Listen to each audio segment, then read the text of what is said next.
పేరు సత్య, ఊరు పుదుకొట్టై. సార్ వాడు మద్రాసు వాడు సార్. వీడి సావు మాత్రం నా చేతుల్లోనే. నువ్వు చూసుకుంటావని నేను గాజులేసుకుని కూర్చోలేనుగా. నా గుండె రగిలిపోతుందిరా. కత్తుంటే నిన్ను ఇక్కడే వేసేసేవాడిని. ఆ అమ్మాయికి ఏం జరిగినా నాదే రెస్పాన్సిబిలిటీ. ఆడు చావాలి.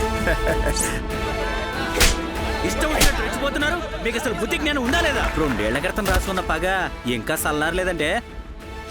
తెల్లారితే మనిద్దరికి పెళ్లి, ఆ తర్వాత మనిద్దరం భార్యాభర్తలం. తెలివైన పిల్లనే పట్టాడు. సత్య, పెళ్ళయ్యేంత వరకు ఇల్లు వదిలిపెట్టి ఎక్కడికి వెళ్ళకూడదు. అదంతా నాకు అనవసరం. పెళ్లి కూతురు కలుద్దారా నువ్వు వెళ్తున్నావు?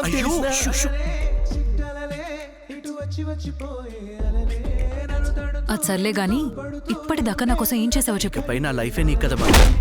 తెల్లారేలోగా ఇడి అమ్మ నాన్న తోడబుట్టినోళ్ళు ఫ్రెండ్స్ ఎవరిని వదిలిపెట్టద్దు. ఎక్కడా ఎవడ్రా అది? చౌగురు సమాధానం చెప్పాల్సిందేరా. ఇందాక మా చెల్లికి ఎవరైతే చంపేస్తా అన్నోటే ఇప్పుడు డబ్బులు అడుగుతున్నాడు. అర్థం చేసుకోళ్ళు. నా చుట్టూ జరిగేవాడి తప్పుగానే కనిపిస్తున్నాయి.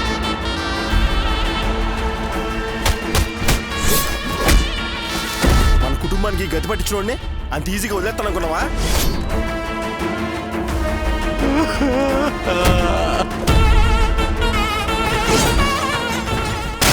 ఈ కోపం ప్రతీకారం అనేవి పూర్తిగా లేవంటే నా